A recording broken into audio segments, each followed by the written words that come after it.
Assalamualaikum warahmatullahi wabarakatuh. Halo anak-anak semua. Hari ini kita akan belajar tema 6, subtema 3, pembelajaran kelima dengan muatan IPA dan SPDP.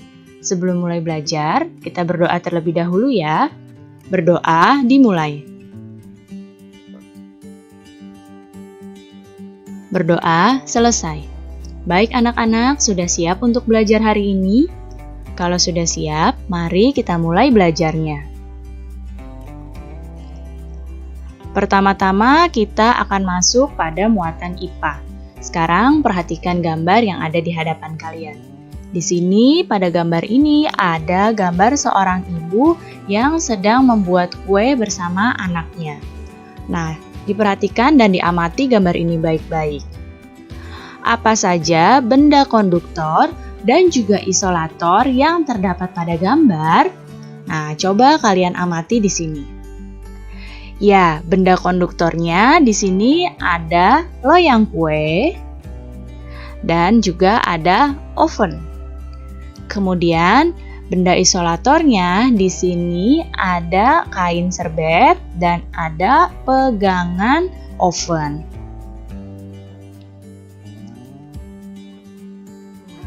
Nah, di sini kita akan ingat kembali, konduktor adalah benda yang dapat menghantarkan panas. Ya. Nah, contoh benda konduktor yang ada pada gambar ini yang tadi sudah kalian amati adalah loyang kue di sini, ada loyang kue dan juga oven. Loyang kue dan oven ini adalah benda yang dapat menghantarkan panas ya.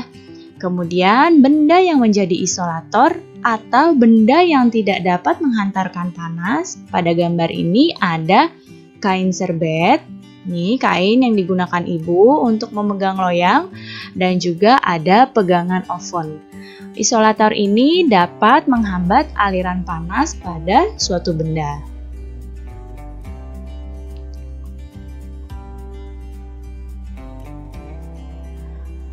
Barang-barang di dalam kehidupan sehari-hari banyak yang memanfaatkan sifat benda sebagai konduktor atau isolator.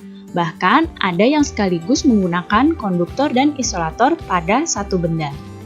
Contoh-contoh benda atau barang-barang dalam kehidupan sehari-hari yang memanfaatkan sifat konduktor dan isolator adalah, nah, ini ada spatula yang dari stainless. Ya, di sini ada konduktor dan isolator yang dalam satu benda ini. Kemudian ada cerek ya atau untuk merebus air. Kemudian di sini ada penggorengan atau ada teflon penggorengan. Nah, di sini teflonnya berbahan konduktor dan pegangannya berbahan isolator. Ada juga setrika. Setrika ini juga gabungan antara konduktor dan isolator. Konduktornya di bagian bawah dan isolatornya untuk pegangan setrikanya.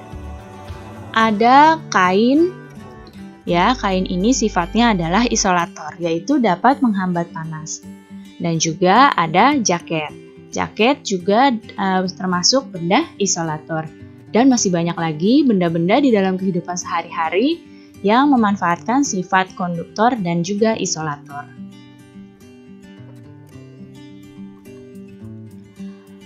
Bahan konduktor itu digunakan manusia untuk membuat peralatan yang membutuhkan pengantaran panas dengan cepat. Ya, jadi berbagai peralatan masak contohnya dan juga mesin-mesin itu menggunakan bahan yang dapat menghantarkan panas dengan cepat. Kemudian, sedangkan benda-benda isolator itu bahannya dimanfaatkan untuk mencegah panas merambat dari suatu benda. Nah, benda isolator ini ada pada pegangan alat-alat memasak, itu biasanya terbuat dari bahan isolator. Apa tujuannya? Tujuannya adalah mencegah panas agar tidak sampai ke tangan kita. Sekarang, lihat di hadapan kalian ada seorang anak yang sedang menggambar menggunakan cat air. Apa ya nama teknik mewarnai yang digunakan oleh anak ini? Nah, kalian tentu pernah membuat gambar cerita dan juga mewarnainya. Nah, dalam membuat gambar cerita dan mewarnainya itu ada dua teknik yang bisa kalian lakukan, yaitu ada teknik kering dan teknik basah. Apa itu teknik kering dan apa itu teknik basah? Jadi, teknik pewarnaan gambar cerita ini ada yang pertama tadi adalah teknik kering. Teknik kering adalah teknik yang pewarnaan yang tidak perlu menggunakan pengencer seperti air atau minyak. Jadi, langsung menggunakan alat mewarnainya itu bisa. Nah, alat pewarna yang digunakan untuk teknik kering yaitu pensil warna atau juga krayon, pulpen, dan juga spidol. Sedangkan teknik basah itu adalah teknik mewarnai yang memerlukan pengencer. Pengencernya itu seperti air atau minyak. Jadi mewarnainya itu harus diencerkan dulu baru bisa untuk mewarnai. Alat pewarna yang menggunakan teknik basah itu contohnya adalah cat air atau juga cat minyak. Ya, jadi ini perbedaan antara teknik kering dan teknik basah. Sekarang kita lihat yang teknik kering.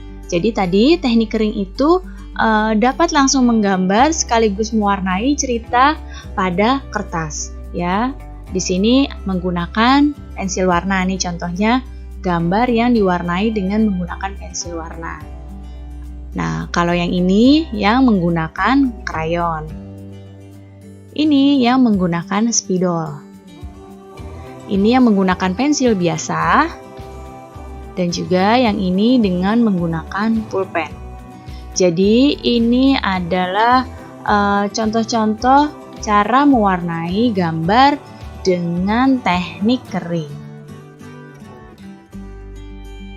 Sedangkan yang teknik basah itu jadi sebelum diberi warna, sebaiknya kalian itu membuat sketsa ceritanya dulu, baru diwarnai. Kalian ini memerlukan kuas, palet, air atau minyak, dan juga kanvas.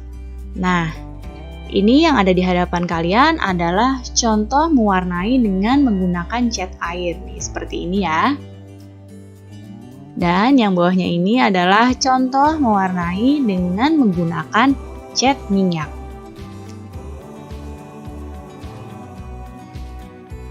Baik anak-anak, cukup sekian ya.